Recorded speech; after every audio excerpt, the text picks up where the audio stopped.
I'm shocked. Would you cash that out they to have Disney? not offered you Crazy. the craziest check in history? Yeah, you know, $1 billion. What? Did I hear that right? He was offered $1 billion for his YouTube channel? You got offered a B, bro, because it's so much money you make. Just tons. I don't know what to do with it. But no, I had this idea when I was like 18. I was like, when I made a couple $1,000s a month, I was like, well, what if I just give it away and just try to make a little bit more than a couple thousand? A couple grand turned into 10, turned into 100, turned into $1 million. All the time people say, when should I start investing? When should I start giving? When should I start saving? when you're broke, stories like this, guys like this, making $2,000 a month, now $2 million a month, they're giving you the game. The question for you is, are you actually willing to do something about it? What's cracking, everybody? Money Smart Guy, Matt Sapali here, hailing to you from Dallas, Texas. And in this reaction episode, we've got MrBeast. Now, I'll tell you this. I was just talking to my team here. I've never watched a MrBeast episode. I've only heard of his reputation. That's correct. I've never watched a MrBeast episode. I also understand that he's got 105 million people following him on YouTube. His main channel, he's got many other channels too as well. And this guy was offered some money, some ungodly, I think we're going to discover it here in this reaction video. And we're going to talk about the innovation today, not only of social media, but the young generation. A lot of people here looking at social media as a way to be YouTubers and influencers and celebrity today isn't just reserved for Hollywood.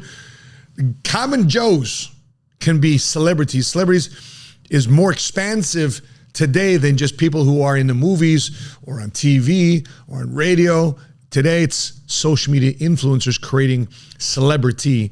So let's take a look at what MrBeast here has to say on the Flagrant podcast here, hosted by Andrew Schultz. So let's see what MrBeast here has to say on the Flagrant podcast. Let's check this out. Yeah. You have the most brilliant way of saying that you make lots of money. I agree. But how? Wait, how do I do it? He's like, go on. Yes. No, you say, I make all this money, and then you're like, but I spend it all. Yeah. But you still get to say that you make it. Yeah. So no Agreed. one can really fuck with you when it comes to making the money. Well, I don't spend the money for that reason, but I guess that is true. Yeah. And it does make it easier when people are like, do you make a couple million a month? I can be like, yeah, because I just spend it all. So it does make it easier. Exactly, 'cause you're Whereas not if I bragging. did it, if I was like, oh yeah, I just make a couple million, and that was the end, then I just seem like a douchebag. Exactly. Yeah, so I do agree. It's pretty interesting. You know, one of the things that a lot of people often think about is, what's the point of making a lot of money? Well, that's why it's called currency. Currency is just like an electrical current or like an ocean current or a river or a stream. Money has to flow. It just can't be stuck, stagnant, not going anywhere. So I haven't heard exactly the money that he's making, but if he says he's making $2 million a month, but he's constantly reinvesting that back into his business because he's creating new episodes and investing in new content to make his channel that much more known. Well, hey, the funny thing is here is how many jobs is he creating? How many people is he blessing because of his dream, his vision, his goal? Guy looks like young 20s, young dude. I don't know exactly how old he is, but salute to him already for not only just cracking the 7-figure squad, but he's well on his way making a couple 7 figures a month just through his one YouTube channel. But I never really thought about it that way. I did.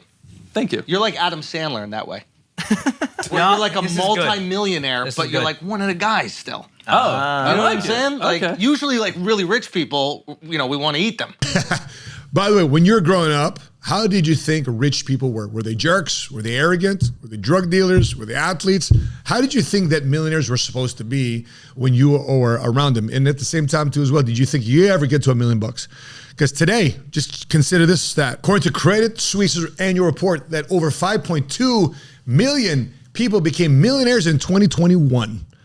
So becoming a millionaire today is not a big deal. Matter of fact, for those of you that want to put your kids in private schools, when you want to live in the wealthiest neighborhoods and go travel and eat the best foods and have access and financial freedom, well, guess what? If you add all that up, chances are you're asking for $1 million income. So you got two options. It's either you grow your vision, you grow your capacity and increase your bandwidth, or you shrink your dreams. You settle and you just say, quote unquote, content. The choice is yours. Okay, so you make millions and millions and millions of dollars. Who cares, right? Yeah, sure. I make money. Because it's so much money you make. Just tons. I don't know what to do with it. You don't even know what to do with it. Agreed. I know exactly what to do. By the way, if you don't have a plan for what to do with it, it's going to flow out. That's when the IRS takes more money than they need to. That's when people start ripping you off. If you have a plan to make money, you better have something, a plan to know what to do with it when it gets there. And God bless this guy for his opportunity, and God bless this guy for having a massive YouTube following, but you got to have a plan for money. Otherwise, money just goes away, and then you're going to regret not having a plan for that money because it's then unaccounted for. So it's just so much fucking money, okay? And then you're giving it away constantly. Yep. Right? And then more's coming in. Yep. And giving it away. It's basically what I did. Like, I just had this theory, Bernie like Madoff. What? well, hopefully the Ponzi scheme never implodes. Got you. Like, okay. you know, Ponzi schemes are great up until they just go bust. Yeah. So, but no, I had this idea when I was like 18. I was like, when I made a couple $1,000s a month, I was like, well, what if I just give it away and just try to make a little bit more than a couple thousand? And then I just was like, oh, that worked. And then I did it again. Yeah. And I've done it every month ever since. And I'm just like, oh, well, and it just works. And like a couple grand turned into 10, turned into 100, turned into 1 million. So is that how he gets everybody to watch his?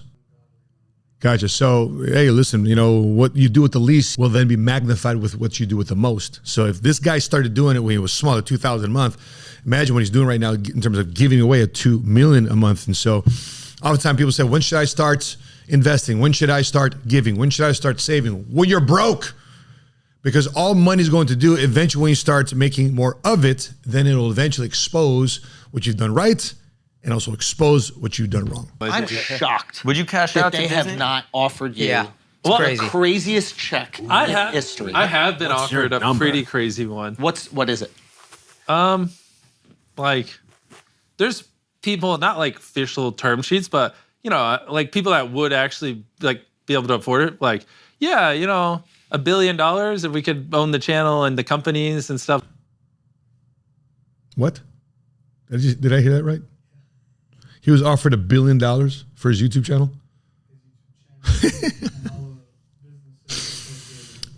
Listen, back in 08, 09, I created a website called moneysmartradio.com, and that's where I just upload my, I was on WAIT 850 in Chicago, and I just upload all my financial content and radio shows that would end up as podcasts, and I sold that for like $12,000. And I thought I was big, you know, King Kong when I did that. And this guy's talking about selling his YouTube channel, all of his intellectual property and ownership rights of everything he's built up and can most likely continue to produce in the future. $1 billion for a young 20-year-old for YouTube, for creating an online presence, for being basically an online celebrity, which is a real celebrity in many people's eyes.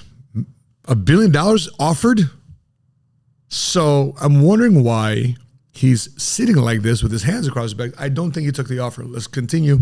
Like that, like, and I'm like, oh, that sounds enticing, but I don't know if I want to work for my YouTube channel. Yeah, but But you've been offered $1 billion for your YouTube channel. Well, with all the companies, yeah, but not like, again, not a term sheet, but like people who would, if I took it serious, they would have been like, okay, let's figure it out. Would that make you the youngest billionaire? Would that beat Zuckerberg? I think I think Zuck became a billionaire at 27 years old. So if this guy's 24, he'd probably potentially be the youngest billionaire. Self-made billionaire, yeah, because there are a lot of people who are handed down wealth. And Kylie Jenner, but if you count her, she was 21, but outside of her, if you Google, it's like some guy that's 26. Wow. Yeah. So you got offered a B, bro. Basically, yeah. in passing, and I know I could have pushed for something around there. Streaming company, or I can't go any further than that, but I mean, I feel pretty confident someone would. I mean, just look at it. Like I told you, the Beast Burger number. Good for him. But it's just a time thing. Like if you sit for 10 years, Good for it'll be him. $5 billion. Or hopefully. Okay, so let me process that real quick. He got offered $1 billion or close to it for his YouTube channel. So the reason why he didn't want to do it is because he didn't want to work for his YouTube channel. It's interesting. His freedom was worth more than just $1 billion. Okay, that's number one. Number two, if they're offering him $1 billion now, I would think that he's like, well, what are you going to offer me 5 years from now or 10 years from now? So, for example, I'm nowhere close to being offered a B, but our company was just acquired a couple months ago, back in June, and we were in Paris and Monaco. We couldn't, putting the deal together. And anyway, Patrick McDavid, our CEO, finally finalized the deal, and we came back and they offered us a nice 7-figure check for our shares of our company. And they're like, I looked at my wife, looked at my partners, looked at our bank accounts and statements, and said, "Sweetheart, do we need the money right now?" She goes, "No, it's the benefit of saving money." And I said, "You know what? Roll it. We don't need it right now because we just got acquired by the largest privately held company in all of Texas." And according to Goldman Sachs, we're one of the top 5 privately held companies in the United States that they're trying to entice potentially, I don't know, speculation that might entertain Wall Street one day via IPO. Again, I don't know, but it's good to know that we're offered X amount of dollars. Very handsome, coming from a kid that makes $20,000 a year as a sergeant in the Marines, to know that a business enterprise, a business decision years ago and working to it and through it over the years finally culminated into this type of offer. Now, again, it's nothing close to a MrBeast type of B check. It was an M check, and I was delighted with that. I was happy with that. And I'm just excited now because if they're willing to offer me this, as they were offering this guy $1 billion, imagine what's going to be 5-10 years from now. He continues to push through and build his presence. I wonder where this guy's going to be in 5 to 10 years. I wonder what his vision is. More, but yeah. What's your number right now? It's so crazy. I don't even want to say it because it's just, I'm thinking where I want to be. Like if we have a mobile game company and I can just, we got 100 million people playing it and we got 1,000 physical Beast Burgers and Feastables is in 20,000 stores. And we so have then it's not stuff. crazy. So say it. What's the number that's going to take? Spit it out. 10 bill? It's going to sound dumb, but probably like 10 billion, 20 billion. At least. Like I thought if you have 100 million people playing the mobile game.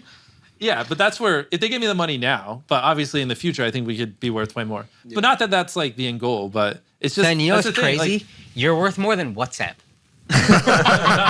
Well, that's your number, and it's reasonable. WhatsApp was not. Can you let me fucking do this? No, because give 5 years, yes. Yeah. We're gonna do a Netflix show eventually. We've just been busy. I think after we do that, that's where it'll be interesting. Wow. Well, listen, this guy has got me intrigued. I'm just shocked by the opportunities we have in this day and age for the common Joe, just like this guy.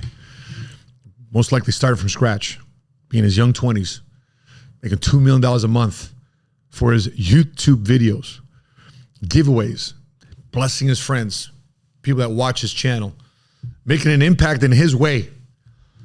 And that his success is not taking away success from anybody else. See, oftentimes people think that the only way you make money is by first taking money out of my pocket. No, it's just not the way success is. Success is, and by the way, that's a lot of way people think in the hood.